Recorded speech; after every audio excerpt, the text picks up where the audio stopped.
Channel target विदेशी classes में। दोस्तों आज का जो टॉपिक दोस्तों सल्तनत कालीन का तुगलक वंश है। ठीक है, तुगलक वंश के बारे में दोस्तों जानेंगे। 1320 ईस्वी से लेकर के 1398 ईस्वी तक इसमें जो है कितना परिवर्तन हुआ, कितना बदल गया, कौन कौन से इसमें राजा हुए, सुल्तान हुए, तो इन सभी के बारे में दोस्तों हम जानने वाले हैं, समझने वाले हैं। तो लगातार दोस्तों चैनल में बने रहिएगा इसी महत्वपूर्ण जानकारी के लिए।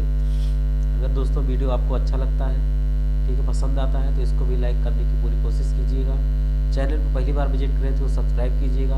ये वीडियो चाहे दोस्तों आपका आर का पेपर है, यूपी पीसीएस का पेपर है, यूपी पुलिस का पेपर है, यूपी टेट, सुपर टेट, इतिहास जिस भी एग्जाम में पूछा जाता है उन सभी के लिए वीडियो दोस्तों काफ़ी इंपॉर्टेंट साबित होने वाला है। ठीक है, तो आइए देखते हैं दोस्तों, शुरू करते हैं। 5 सितंबर 1320 ईस्वी को खुसरो खां को पराजित करके गाजी मलिक या फिर तुगलक गाजी गयासुद्दीन तुगलक के नाम से 8 सितंबर 1320 ईस्वी को दिल्ली के सिंहासन पर बैठा था। इसके पहले की वीडियो अगर आप लोगों ने नहीं देखी दोस्तों, ठीक है, तो उसको जरूर देखिएगा। ठीक है, उसकी प्लेलिस्ट भी बना दी गई है। ठीक है, तो तुगलक वंश की स्थापना किसने किया था दोस्तों? गयासुद्दीन तुगलक ने। किसने? गयासुद्दीन तुगलक ने किया था। 8 सितंबर 1320 ईस्वी को ये दिल्ली के सिंहासन पर बैठता। गयासुद्दीन ने अलाउद्दीन के समय में लिए गए अमीरों को पुनः भून क्या कर दिया, उसको वापस कर दिया। अलाउद्दीन खिलजी ने उनके अमीरों से क्या किया था, जमीनों को वापस जो है ले लिया था, समझ में आया। और फिर गयासुद्दीन ने क्या कर दिया, उस भूमि को फिर से वापस लौटा दिया। सिंचाई के लिए कुएं और नहरों का भी निर्माण करवाया। और ये भी कहा गया है कि नहरों का निर्माण करने वाला गयासुद्दीन कैसा था? प्रथम शासक था। कौन था? गयासुद्दीन प्रथम शासक था। हालांकि अभी आप आगे चलकर पढ़ेंगे जो फिरोज शाह तुगलक था उसके समय में सबसे ज्यादा नहरों का निर्माण किया गया। ठीक है, लेकिन आपको यहाँ पर ध्यान क्या रखना दोस्तों, जो प्रथम शासक था, ठीक है, वो कौन था? आपका गयासुद्दीन था। कौन सा? गयासुद्दीन तुगलक। ठीक है, तो आपको इस चीज को नहीं भूलना है। ठीक है, दिल्ली के समीप इसने तुगलकाबाद नाम का एक शहर भी क्या किया था, बसाया था अपने नाम से। ठीक है, तुगलकाबाद जो जाना जाता दोस्तों, ये गयासुद्दीन तुगलक के द्वारा ही बनवाया गया है। आपसे सीधा सीधा करके ऐसे ही प्रश्न एग्जाम में पूछ लिया जाता है। ठीक है, अभी दोस्तों मोहम्मद बिन तुगलक के बारे में यहाँ पे 4 दिया गया है। अभी थोड़ा पढ़ेंगे बाद में, थोड़ा सर्दी जुकाम हो गया दोस्तों। गयासुद्दीन तुगलक ने दिल्ली के समीप पहाड़ियों पर तुगलकाबाद नाम का एक नगर भी स्थापित किया था। रोमन शैली में निर्मित इस नगर का, किस शैली में निर्मित है दोस्तों? रोमन शैली में नगर में निर्मित एक दुर्ग का भी निर्माण हुआ। इसको 56 कोट के नाम से जाना जाता है। किस नाम से? 56 कोट के नाम से जाना जाता है दोस्तों। इसी नगर में यानी कि तुगलकाबाद में आपके ये बनवाया गया था मोहम्मद गयासुद्दीन तुगलक के द्वारा। ठीक है, तो आपको ये चीज नहीं भूलनी। फिर इसकी क्या हो जाती है? मृत्यु हो जाती है 1325 ईस्वी में बंगाल के अभियान से लौटते समय। ठीक है, बंगाल पर आक्रमण करने गए थे, तो उसके बाद 1325 ईस्वी में लौटते समय जो जूना खां द्वारा था निर्मित महल लकड़ी का था। ठीक है, तो उसी में दब करके क्या हो गया, इसकी मृत्यु हो गई। किसकी? गयासुद्दीन तुगलक की। यहाँ पर एक चीज और देखेंगे, जो अगला शासक है आपका मोहम्मद बिन तुगलक। ठीक है, तो मोहम्मद बिन तुगलक ये जो 4 योजनाओं को चलवाया था, ठीक है, लागू किया था, ये चारों के चारों योजनाएं उसकी क्या हो गई, असफल हो गई थी। ठीक है, असफल होने का यही कारण था कि उसका दोआब क्षेत्र में कर वृद्धि कर दिया गया 1326-27 ईस्वी में। तो इससे क्या हो दोस्तों, एक तो लोगों के ऊपर बहुत ज़्यादा अकाल का समय था, लोग परेशान थे, किसान लोग, उसके ऊपर से आपने अगर टैक्स बढ़ा दिया तो वो बेचारे कहाँ से दे पाएंगे। इस प्रकार से क्या हुआ, मोहम्मद बिन तुगलक की योजना क्या हो गई, असफल हो गई। इसने अपनी राजधानी को नई दिल्ली के स्थान पर जो है, दिल्ली के स्थान पर कहाँ बनवा दिया, दौलताबाद। ठीक है, तो दौलताबाद ले तो गया, लेकिन वहाँ से ही फिर राजकाज करना काफ़ी ज़्यादा डिस्टेंस पैदा हो गया, काफ़ी बहुत ज़्यादा दूरी हो गया, और वहाँ से प्रशासन का संचालन करना इतना आसान नहीं था। ठीक है, तो ये भी इसका जो योजना था ये भी क्या हो गया, ध्वस्त हो गया, किसी काम का नहीं रहा।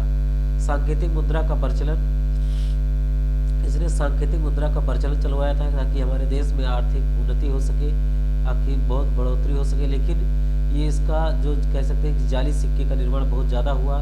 इस प्रकार से ये जो सांकेतिक मुद्रा था, ठीक है, 1329-30 में चलाया गया था मोहम्मद बिन तुगलक के द्वारा, ये योजना भी इसकी क्या हो गई, असफल हो गई। ठीक है, खुरासन एवं कराचिल का अभियान, ठीक है। इसकी सबसे बड़ी भूल थी कि खुरासन एवं कराची अभियान में इसकी क्या हो गई, इसको मुँह की खानी पड़ी, ठीक है। और इस वजह से काफ़ी ये निराश हुआ, परेशान भी हुआ, और ये भी योजना क्या हो गई, इसकी ध्वस्त हो गई। क्या हो गई, ध्वस्त हो गई। अगला टॉपिक है दोस्तों, यहाँ पर अगला पॉइंट है गयासुद्दीन के बाद जूना खां, ठीक है। इसी के द्वारा दोस्तों बनवाया गया था लकड़ी का महल, ठीक है। इसी में क्या हो गया था, गयासुद्दीन तुगलक की लकड़ी के महल में दब करके क्या हो गया, मृत्यु हो गई, ठीक है। तो मोहम्मद बिन तुगलक के नाम से जो है यहाँ पर दिल्ली के सिंहासन में बैठता है। मध्यकालीन सभी सुल्तानों में मोहम्मद तुगलक क्या था, सर्वाधिक शिक्षित था, विद्वान था और योग्य व्यक्ति था। तब भी इसका कह सकते हैं जो कान भरने वाले लोग होते हैं, इन लोगों ने कान भरा और ऐसे ऐसी योजनाओं को लागू करवाया जिससे क्या होगी, इसकी सारी योजनाएं विफल हो गई। इसके मंत्री वगैरह ठीक ढंग से नहीं थे। मोहम्मद बिन तुगलक को अपनी सनक भरी योजनाओं, क्रूर कृत्यों और दूसरे के प्रति उपेक्षा भाव रखने के कारण स्वप्नशील, पागल और रक्त पिपासु कहा गया, ठीक है। जब आप दूसरे के प्रति जो है विश्वास नहीं रखेंगे, ठीक है, तो फिर आपके साथ भी ऐसा ही चीज होता है जिसका आप खुद ही परेशान हो जाते हैं, ठीक है। तो मोहम्मद बिन तुगलक दोस्तों कृषि के विकास के लिए बहुत ज्यादा एग्जाम में आपसे पूछा गया है, ठीक है, कि अमीर कोही का निर्माण किसने करवाया था, ठीक है। अमीर कोही का निर्माण किसने करवाया था, मोहम्मद बिन तुगलक ने। किससे संबंधित था अमीर कोही, कृषि के विकास के लिए, कृषि के विकास के लिए अमीर कोही संबंधित था, और इसको मोहम्मद बिन तुगलक ने क्या किया था, इसको लगवाया था, चालू करवाया था। अगला पॉइंट है दोस्तों यहाँ पर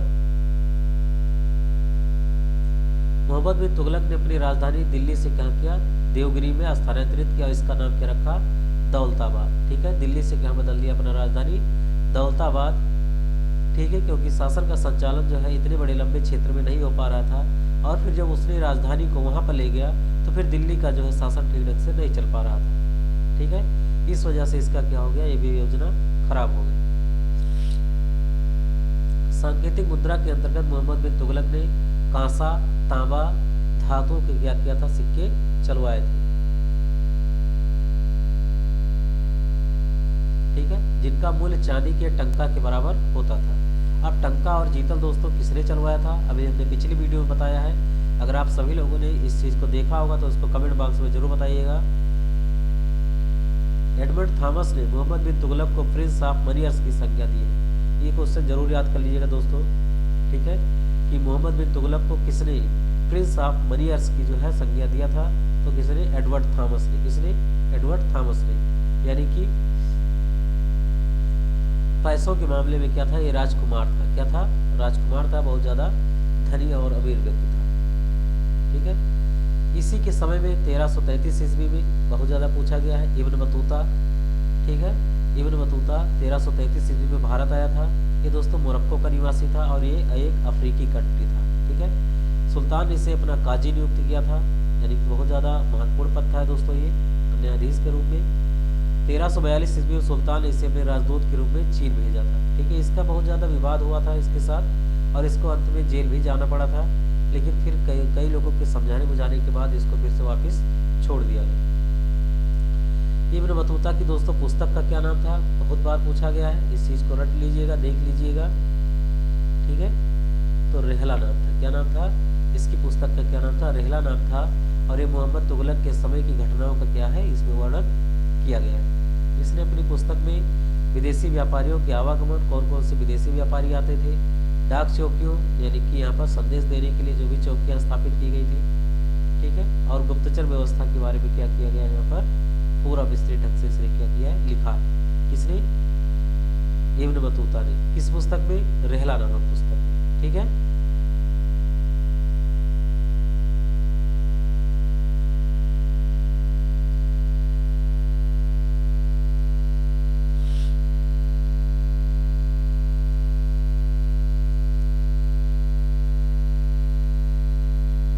अगला पॉइंट है दोस्तों कि मोहम्मद तुगलक ने जिन प्रभासूर नामक जैन साधु के साथ विचार विमर्श किया था, ठीक है, कुछ चीज़ों पर इसके जो मुद्दे थे, जो इसके मैटर्स थे, ठीक है, उस पर डिस्कस करने के लिए जो जैन आचार्य थे, ठीक है, प्रभासूर, क्या नाम था, प्रभासूर, इसके साथ क्या हुआ था, विचार विमर्श इसका हुआ था, ठीक है।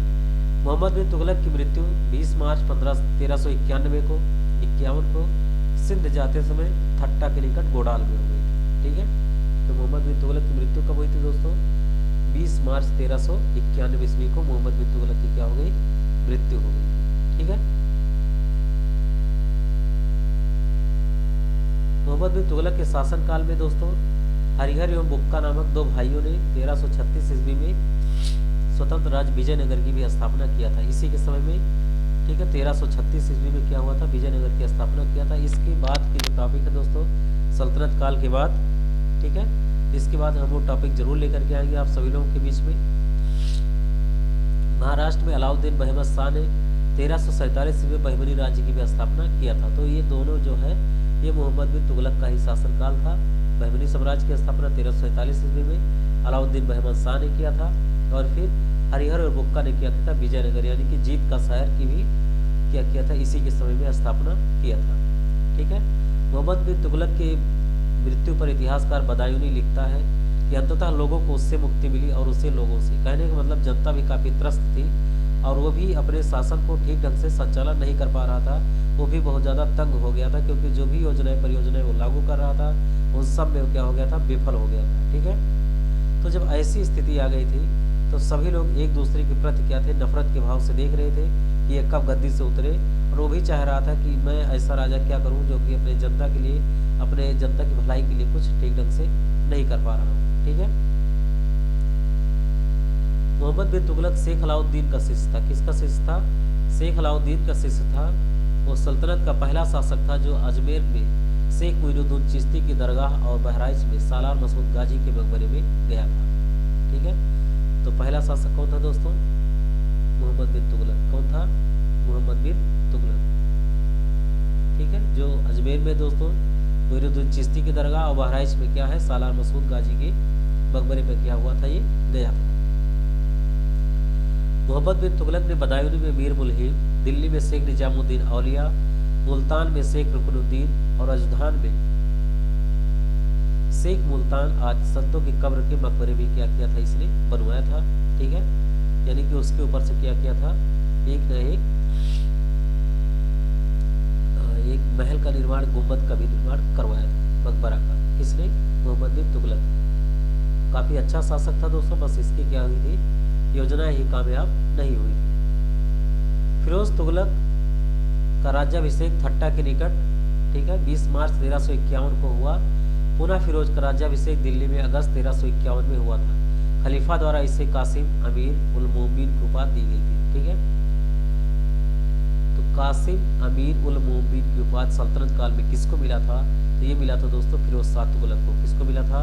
फिरोज शाह तुगलक को। इसकी राज्याभिषेक कब हुआ था? 20 मार्च 1351 में। लेकिन इसका दोबारा राज्याभिषेक हुआ अगस्त 1351 में। कब?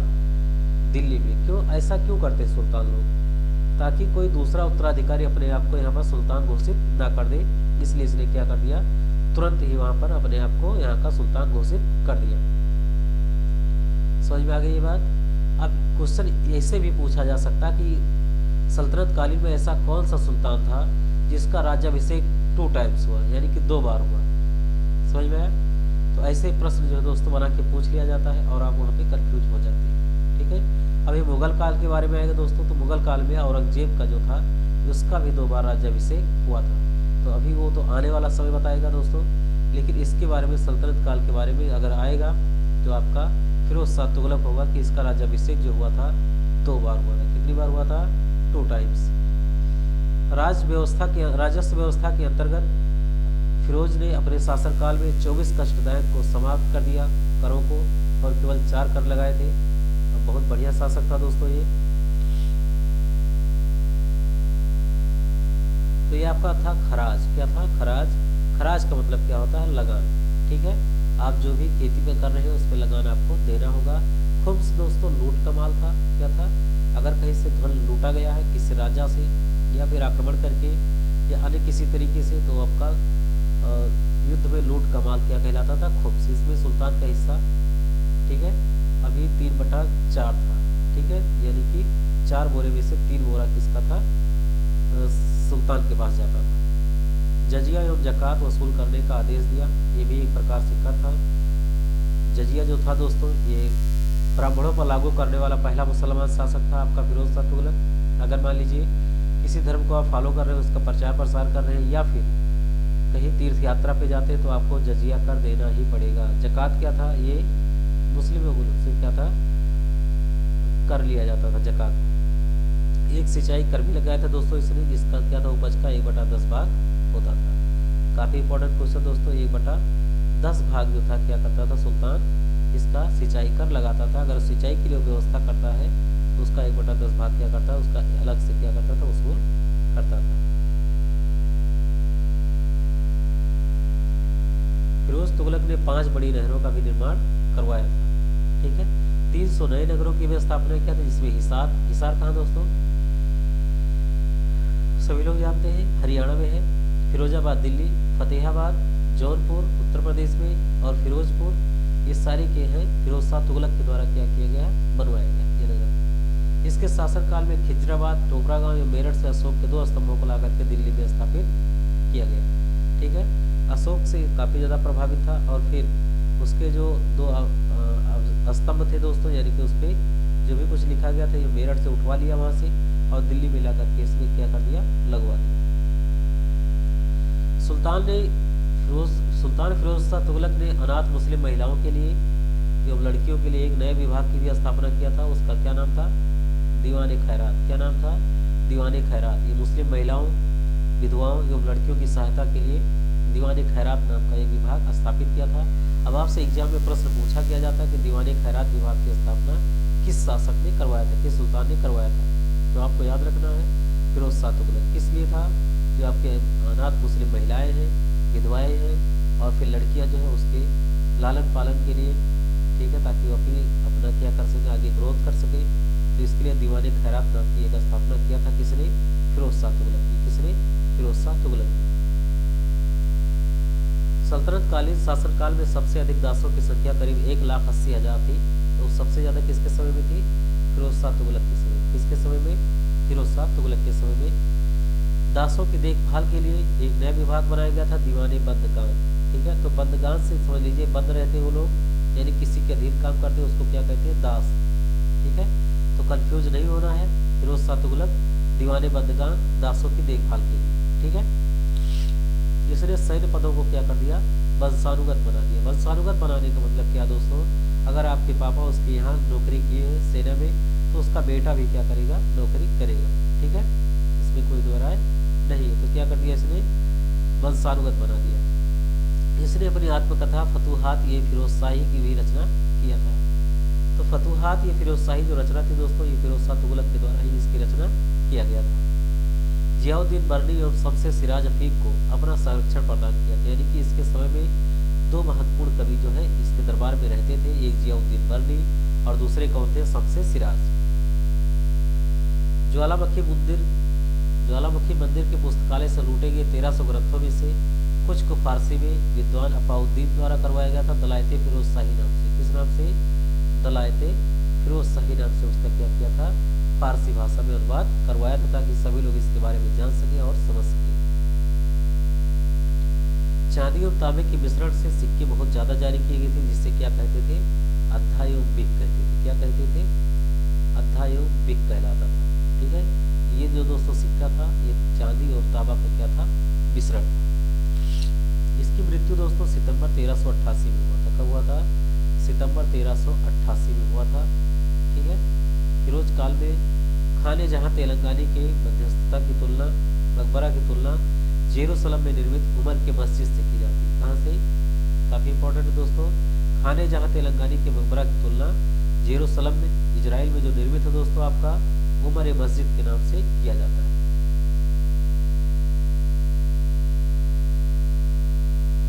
सुल्तान फिरोज तुगलक ने दिल्ली में कोटला फिरोज शाह दुर्ग का भी निर्माण करवाया था। ठीक है, कोटला फिरोज शाह दुर्ग का भी निर्माण करवाया था किसने, फिरोज शाह तुगलक ने। और एक यहाँ पर प्ले ग्राउंड भी है दोस्तों। ठीक है, कोटला फिरोज शाह का, यहाँ पर क्रिकेट मैच वगैरह भी हुआ करता है। ठीक है, तुगलक वंश का अंतिम शासक कौन था दोस्तों, नसीरुद्दीन महमूद तुगलक था। इसका शासन दिल्ली से पालम तक ही रह गया था। ठीक है, पालम काफ़ी ज़्यादा दूर नहीं था दोस्तों। ठीक है, तो ये जो है आपका तुगलक वंश था। इसका अंतिम शासक जरूर याद करिएगा, नसरुद्दीन महमूद तुगलक। क्या नाम था? नसरुद्दीन महमूद तुगलक। और इसकी स्थापना किसने किया था? गयासुद्दीन तुगलक ने। किसने? गयासुद्दीन तुगलक ने। तो तैमूरलंग ने सुल्तान नसरुद्दीन महमूद तुगलक के समय में 1398 ईस्वी में दिल्ली पर आक्रमण किया था। इसने दिल्ली को खुले दरबार में क्या किया था? लूटा था, बहुत ज़्यादा तबाही मचाई थी। ठीक है, नसरुद्दीन के समय में मलिक कुसरसक पूर्वाधिपति की उपाधि भी धारण करके एक हिजड़ा मलिक सरवर ने जौनपुर में स्वतंत्र राज्य की स्थापना करवाया था। ठीक है, मलिक सरवर ने जौनपुर में एक स्वतंत्र राज्य की भी स्थापना करवाया था। तो ये था दोस्तों आपके बीच में फिरोज शाह तुगलक के बारे में। ठीक है, तुगलक वंश के बारे में काफ़ी महत्वपूर्ण टॉपिक था दोस्तों। यहाँ से प्रश्न दोस्तों यहाँ से आता ही आता है, तो आपको इस चीज़ को मिस नहीं करनी चाहिए। ठीक है, मिलते हैं दोस्तों अगले वीडियो में बहुत जल्द। Thanks for watching. जय हिंद।